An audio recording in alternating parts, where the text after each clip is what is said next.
do a sit down with you all for a little bit. I'm in the process of putting my candles in boxes because I feel like it's easier to travel with and it's easier to handle while I'm in markets. So I guess right now I print out my labels already. This is how they look. So there would be both of my 12 and my 2.5 ounces. I'm gonna put them in boxes. So right now what I'm doing is I'm gonna pull them out the actual stuff that I usually take it with, go into markets. I'm gonna put them out and also make sure I have at least one put out for display. So right now for my love, I put all of them out and I left one out for display. So I'm gonna leave this box. There you go. Box this one up so that I don't get them confused. I do this. I grab the label, put the label here and cover it over. So not only it is pretty, it seals it and it has the name and the size on it. So all I do is pick it up. I'm also gonna see if I print out barcode labels. So doing market, I could just scan it at checkout, makes my life much easier. And I just put it to the side. So let's chat. I don't know what else, what should I talk about? Basically how this business got started, I guess. So BK Badness is a name that I always use. Back when I was in New York, I started doing club promotions. That was when I was younger, before I had a child. Did club party promotions. I was doing certain people with certain friends. I used to go out and promote. Sorry. All right, there it goes. And go out and promote for clubs. So BK Badness was one of the names that I chose to go by. And it was basically, at that time, I really was doing something. So if you all don't know, BK stands for Brooklyn, New York. I am originally from Brooklyn. I reside right now in Chesterfield, Virginia. I've been down here for about 15 years, I think. But still at heart, I am a New Yorker at heart. I still enjoy the fast life, the slowness drives me nuts, but I'm learning to enjoy the slowness. But I still like to live like somewhat a city type environment, and it makes me a little happier that way, I guess. That's what BK stands for. The reason why I started this, at first, no lies, I started this as a print on demand. I was doing Printify, I think it was. See, at the time my cousin was staying with me and she was like, yeah, you should do it. She was getting motivation to do it. So I started doing it. I had a little spark in me. I was so stoked. I was happy about it. So I started doing that. And one day ordered, because I purchased one of the image on Etsy for me to put on the hoodie, and it was Haitian Flag Day. So I wanted to make some hoodies for Haitian Flag Day, and I purchased some diagram, and apparently I didn't do my homework and I didn't look at the picture before I purchased it. There was a lot of mishap on the picture and I didn't catch that. So as the gentleman wrote me about that, I was mad about the review, is that, you know how usually you tell a write a review, please reach out to you first so you can make it right, you know, trying to make it much than what he what's happening. He didn't. So I reached out and I wrote and I find out, and he sent me pictures. Not only printing was horrible, but the image didn't represent the Haitian flag. So that was discouraging, and I didn't notice it. At the time I was doing things like rapidly. I was choosing things rapidly, so I didn't really notice that things weren't up to par. So that bad review got me in a spiral. I wasn't really too keen on creating anything or too keen on staying on print on demand. And that same year, I ended up going to New York for the holiday, and my daughter asked me to bring her back candles. So me and my family ended up going to the mall, and I went to Bath and Body Works. You know, normally they have sales. I spent I spent over $200 just on candles, and it was like about four candles I purchased, and I spent that much at Bath and Body Works. So I was annoyed that I spent that much. I came home, checked it out, looked at it, and the one thing that people don't really understand when you shop, your phone knows what you're shopping. And when you mention something, your phone knows what you're mentioning. So out of nowhere one day, I opened my Amazon app and the first thing that popped up to me was a candle making kit, which was so weird. Ever since then, I was researching how to make candles. I was researching different vendors, how you do it, what is FIFO, what is this, what is that, all that. So I was coming up with all those stuff and I was able to create all that. 1 second. How to get my tool, because while I'm doing this, I'm making sure the product is on point for the customer. So if you're a customer, you're watching this, I always quadruple check the wick. Make sure. Now where was I? Yeah, so the candle kit came up and I looked, I was like, ooh, this is fun.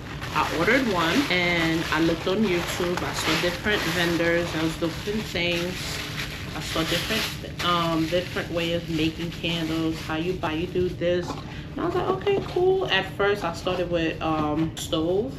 They call the double, that's the right name for it. Started with that. I started with soy. Honestly speaking, soy was the first wax I started with. And while I was doing soy, I was running into sinkholes. I didn't know what sinkholes at first. Then I was looking it up on YouTube and people were saying, yeah, you have sinkholes because of this and that. I was okay, no problem. If I could find of my old candles how I started, I will post it right here for you guys to see. But yeah, I was like, okay, cool. Someday I was Hive and Honey. Then Hive and Honey had a coconut apricot wax slob that tests, like you could try it for $5. Like slob was like $5. I purchased it. I looked at 100. A lot of people they loved it. They was like, yeah, it's good. It doesn't have those creamy. It's like a good burning candle. I was like, great. I was testing wicks. Wicks is the worst thing to test. If you're a candle maker, I know you understand what I'm saying. Wicks are horrible to test. Like you have to have that patience to the wick. It's horrible. So with me, I had no patience. I wanted the quickest way, the easiest way. And I didn't know nothing to buy wooden wick. I didn't know nothing to buy regular wick. So I started with wick. I got a couple. I tested them out. I thought they were great. I thought they were burning awesome. I didn't understand what test burn was. So I looked that up. So it took me a while to understand the concept of how to create a candle. Now, I started thinking of doing candles in like July, August of 2024. So July, I started looking into it. I started getting stuff. Now, this is where things got cuckoo for me. I thought that since I was paying so much for having different price range and different sizes was the best option. I didn't know nothing about what people like. I didn't understand that concept yet. So I thought having a 4 ounce, a 6 ounce, an 8 ounce, and a 10 ounce was great. Like it was the best thing ever. In mine, I wanted to do the white frosted vessels. Like it was beautiful. I put my lid on it, and it would look great. Then after that, I started buying my 4 6-ounce vessels, and they were black. So I started from Amazon. Now, I knew this going into this that it wasn't gonna be easy, but I still did it. Also, while I was looking it up, I was getting reviews on suppliers such as Mixie, Hive and Honey, Candle Science, Flaming Candles. There's another one that I'm forgetting. Now, out of all, there was some of them that was already saying that, oh, don't buy from this company because they are bad. Their shipping rate is bad. Hive, it was one of them. And I was like, okay, I'm gonna stay away from those. I'm not gonna buy for them, never. I'm gonna stay away. So when I first started, I wanted to get product. That was before the whole tariff thing. So that was my plan, was to get all my vessels from China so I could buy them in bulk, so I could have them ready. I don't have to worry about buying like paying for it one vitamin book thinking that I'll save money. I did look it up. I did get a quote. I did all of that, but I never fell through with it because I was trying to figure out where I was going to put it because I was still living in an apartment. So I didn't even, I left that part alone. So I got my fragrance. My first fragrance was from Hive and Honey. Then from Hive and Honey, I went to a local fragrance place because I was shipping stuff locally so that I don't have to worry about mailing and shipping. But really, she didn't have everything I wanted, so I had to start buying online. So Hive and Honey was one of them. So I did. My first collection was autumn, and my second collection was winter. So all my fragrance was coming from one of the vendors. Actually 3, one was local. Did all that, first launch flopped. By flop, I mean no sales, but I did launch off. I started off with Etsy. So first thing was with Etsy. I started with Etsy. Then I finally went website with Shopify. And I didn't really see myself paying that $30 every month because I wasn't getting my investment back for it. So I was so scared to get the $30, pay the $40 every month, and I'm not getting my investments for it. But I said I'm gonna take a leap of faith, remove my stuff off Shopify not Shopify. Ooh, this is not. Leave my stuff off Etsy because the 20 cents listing and all that stuff was getting on my nerves. Because I had to pay the 20 cents listing fee and I'm not making my money from it. So all that. Plus, I went in and got me a shipping software. I did all the research. So I got me a shipping software. I started using Ships, a lot of different apps that I know was going to help me move along to make things a little bit much better. So all that was being used. So I had ShipStation, Shopify, I still had Etsy. I started moving stuff on TikTok. Then I added with the whole shebang with Instagram. You could do an Instagram shop. I used to put stuff on Instagram shop, but never had a sell directly from them, so I never counted those as a place to make sales from. Sorry, I'm trying to get all these boxes together so I can know what I have. So I never made a sell from them, so I never counted them as a locality to make a sell or like a vending location. I just put the stuff up there and hoping for the best. But Shopify and ShipStation. But with that being said, majority of my sales do come from Shopify. But now majority of my sales comes from event marketing, from markets. So I do a lot of markets now. But yeah, that's how I started. It was just me not wanting to pay so much money. So I decided to make my own, and now I have my own line. I don't have to worry about buying outside. Now my daughter comes shop at my house for candles. She don't go to the store anymore. She's empty, and she comes shop here. So she ended up getting all the testing ones because after I test, I don't finish them all. So she comes here and she picks up the ones that I haven't finished for testing. So that's kind of cool. But I'm happy I'm able to do that. But yeah, that's how I started. Now, will I do it differently next time? If I ever had to start all over, yes. I would definitely do it different now. That's the reason why. So basically, that's how BK Bad came to play. Now, how am I thriving? To be fair with you, I'm thriving by the grace of God. Because not only I battle with trying to get sales sometimes, community has been hard. And I will tell you right now that after my first launch, it flopped and was a little bit more encouraged because I thought during the holiday season that it was gonna go great, but it really did not as well. Because one, I was an unknown maker, that's one. Two, my stuff was not really comparing to at the moment, and I went through so many brand identity. It's not that my stuff was bad, but it was not up to what others had. So I did some markets. Oh, let's talk about that. Markets. My first market was great. I enjoyed it. That was my first market again. If you look back on my videos, I have a video that I posted that I went to them down in Norfolk, Virginia for the Girl Scout girls troop. I forgot where they are, but they were my very first market ever. At that market, not only I didn't know nothing about what making your boot fee money meant till after I did that market, and the amount of money I paid for it, I was able to gain that money back, and I was able to make a profit from it. And from there I was like, oh, okay, I could do something with that market. I was stoked. I was happy. I was like, okay, great, I could do something with this.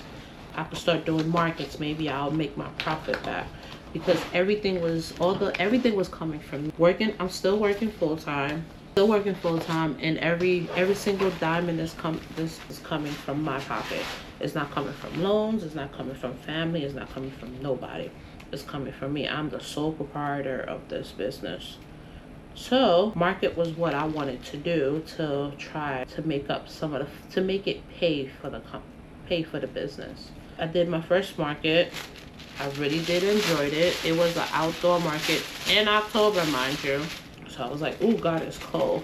I had a co-worker. I have a friend that makes t-shirts. So she made I think you've seen it before, not the one that says established 2004 hoodie, the one that just say BK Badness and the flame, all blue sweater all the sweaters I always wear. And she made me that sweater, so I was able to have that kind of branding. The tables, I was able to get it, one of my tables, I got it from another friend that had it. Then after that, I invested in my own folding table. Actually, my very first table is right here. It was a table that was that I had asked my friend if he wasn't using, and he gave it to me. From there, I did my first market. Bought all my supplies. Majority of my supplies were from Amazon.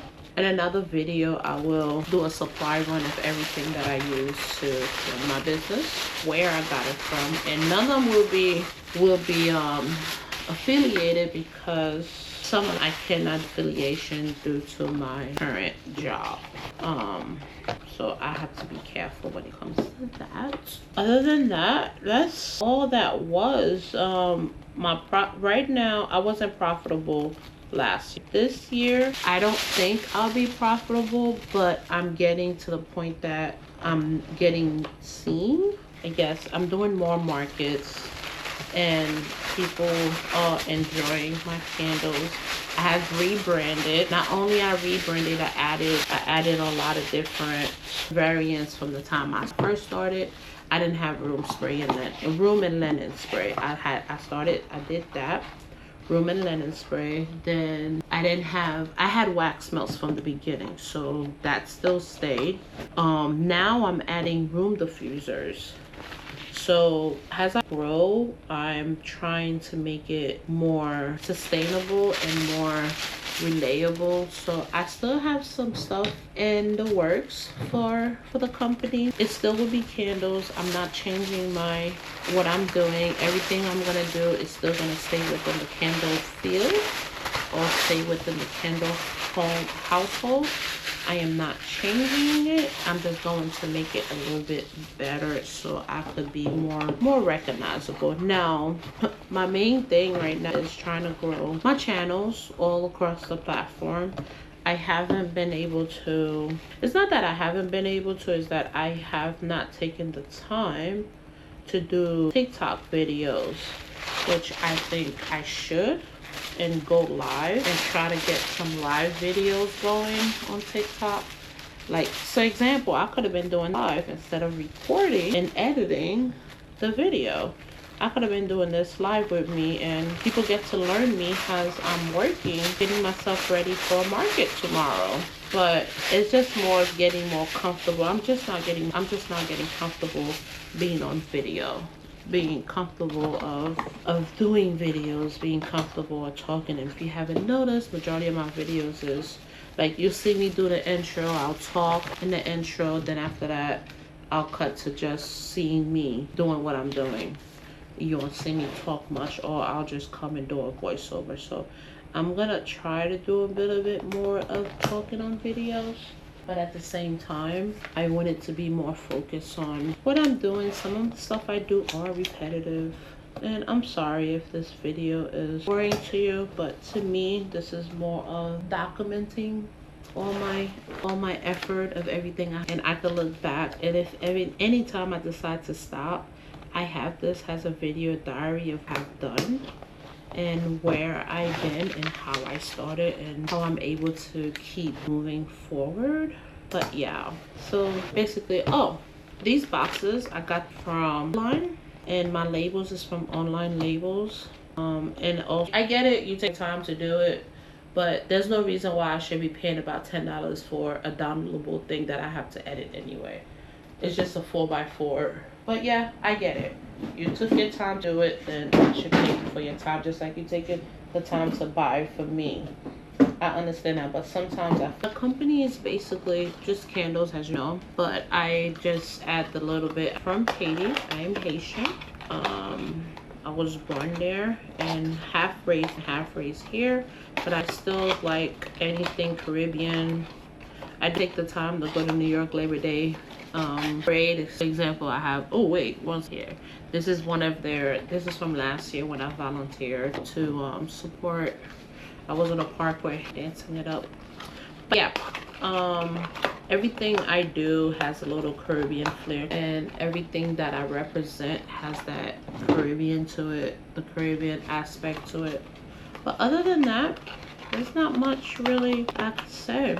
It's just more of a, I'm just trying to make this, build this up, and if I could leave 5, I'll be happy. But if I don't, I'll just keep doing this on the side, give me extra income and make me happy, because candles actually do make me happy, surprisingly. They really do. Making candles really is fun because it's like a little piece. When you're in your own little world, smelling all the different smells, it does get overwhelmed sometimes, don't get me wrong.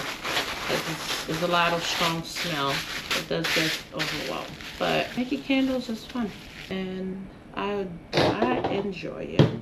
I really do enjoy making candles. Other than that, it was nice chatting with you guys. This was a short and sweet video. I may have been all over the place, but just a little small introduction on me and the business. And eventually, in my year recap, I will do a more in-depth of how the business is doing, and if I was profitable, or if some changes need to be made next year. But I'll see how that goes.